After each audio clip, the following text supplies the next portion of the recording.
Poštovani gledatelji BH Zmajevi bosanski YouTube kanala, dobrodošli u pregled grupe G gdje se nalazi Belgija, Iran, Novi Zeland i Egipat.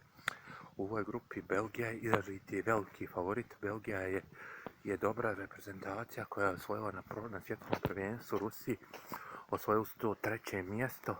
To im je najveći uspjeh ta generacija gdje je bilo Hazard, gdje je bio Lukaku, gdje je bio Van den Verle, Van Buiten. Ta generacija je osvojila to 3. mjesto i od tada nisi imao uspjeha na svjetskom prvenstvu kako se kažu, Kataru su se baš obrukali u grupi. Bili su zadnji zajedno sa Hrvatskom, Kanadom i Hrvatskom, Kanadom i Marokom. Tu su bili baš posljednji, obrukali se. Tada je Roberto Martinez dobio otkaz. Kako je se protiv Hrvatske ispromašivo, tri puta je promašivo, to je nemoguće. Zaista je to nemoguća misija. To on je uspio 3 puta da promaši gol čist protiv selekcije Hrvatske, to ih je spaslo. Tako je Belgija ispala, Hrvatska prošla tada. Na ovo svjetsko prvenstvo Belgija dolazi mlada, potkovana, sa dobrim igračima. Imaju sve iste igrače, osim Hazara koji se oprostio od reprezentacije. Tu je novi Kevin De Bruyne koji je nakon odlaska iz Citya u Napoliju baš proradio, postao prvak Italije. Sve je odigrao dobar Lukaku, vraća se malo u formu. Imamo Torgen Hazara, isto dobar Axel Witsel je tu, imaju stvarno dobru repku. Mogu u ovoj grupi, mogu završiti prvi, mogu i podbaciti, a mogu i treći. Sve im je to. Naredni je selekcija Egipta. Egipat je tipična sjevernoafrička reprezentacija koja u svojim redovima ima zvijezdu Liverpoola na odlasku iz Liverpoola, a to je normalno Mohamed Salah koji odlazi iz Liverpoola, koji će prema pisanjima svjetskih medija nastaviti svoju karijeru u Saudijskoj Arabiji, a pisao se da će čak i u Turskoj, ali ne vjerujem da turski klubovi imaju para, novca da ga plate, da plate ovu zvijezdu koji je jedan od zvijezda. Egipat je se pojavio na svjetskom prvenstvu 2018. u Rusiji, ali nažalost završili su u grupnoj fazi, bili su u grupi sa Rusijom, Urugvajom i Saudijskom Arabijom. Tad su završili pretposljednji i nisu uspjeli ni jedan. Tri su uzeli u zadnjem skolu, dobili u nebitne utakmice, dobili su Saudijsku Arabiju, što ni jednoj ni drugoj nije bilo odgovarao, zato što su Rusija i Urugvaj već prošle. Dobra je ekipa Egipta, spojena od domaćih igrača i par igrača koji igraju u evropskim ligama. Egipćani su dobra reprezentacija, isto koji Belgija, mogu da naprave čudo u ovoj grupi, a mogu da podbace. Sve od njih, ali moguće.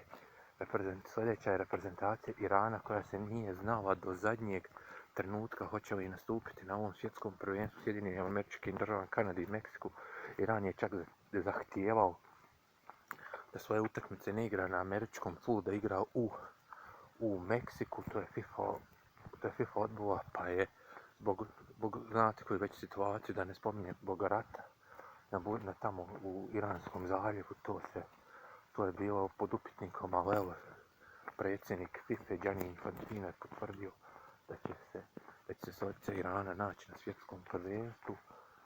I eto, dolazi na svjetsko prvenstvo, dolazi da se opet takmiče. Bili su 98. se pojavili, tada pod Ali Dahijem i Vahidom Hašimijanom nisu uspjeli proći grupu.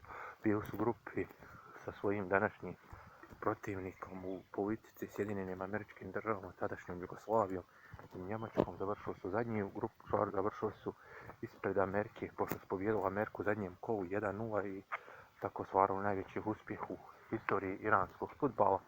Kasnije je nije bilo i na svjetskom prvenstvu 2002. Pojavio se na svjetskom prvenstvu 2006. pa nije bilo na 2000. Zanimljivost je da je na svjetskom prvenstvu 2014. u Brazilu Iran bio sa našom reprezentacijom u grupi, još je bilo tu Argentina i Nigerija. Završili su posljednji, u zadnjem kolu je naša reprezentacija pobijedila Iran sa 3-1 i tako ostvarila svoju prvu pobjedu na svjetskim prvenstvu baš protiv selekcije Irana. Iran u ovoj grupi mora biti klasični outsider, mora ih ova poljuljati situacija u njihovoj domeni, mora ih poljuljati, mogu biti zadnji, mogu izboriti to treće mjesto da prođu dalje, pa ćemo vidjeti šta se očekiva od Irana. Iran ima dobru istu ekipu, nepoznati su baš toliko igrači, ne igraju u velikim klubovima, ali Iran mora napraviti nešto. I posljednja reprezentacija u grupi G je selekcija Novog Zelanda, reprezentacija koja je se treća kvalifikovala za ovo svjetsko prvenstvo u Americi, Meksiku i Kanadi, pored Japana i Australije, oni su treći. Novom Zelandu je duplo olakšane kvalifikacije za ovo svjetsko prvenstvo, pošto je Australija iz okeanijske zone prešla u azijske kvalifikacije i onda je Novom Zelandu olakšan posao da se mogu kvalifikovati iz svoje zone na svjetsko prvenstvo i to si uradili sa stilom u grupi bili sa Novom Kaledonijom, Fidžijem i Vanuatuom, izborili su prvo mjesto i otišli na svjetsko prvenstvo. Novi Zeland se po treći put pojavljiva na svjetskom prvenstvu, prvi put davne 1982. u Španiji i zadnji su nastup imali na svjetskom prvenstvu 2010.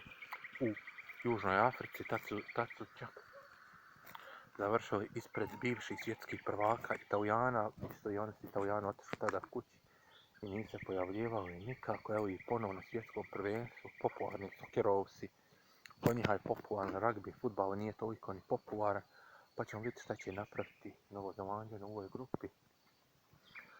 Novi Zeland nije toliko loša reprezentacija, ali vidjet ćemo šta će napraviti. A moja je prognoza, još da kažem na kraju šta ja prognoziram: Belgija prva, Egipat drugi, Iran treći, Novi Zeland četvrti. I ljudi, hvala što ste gledali ovaj video, pozdrav od mene iz Gaja, a sutra radimo grupu H, a tu su Španija, Urugvaj, Saudijska Arabija i Kapa Verde. Do tada, doviđenja i prijatno, pozdrav svima.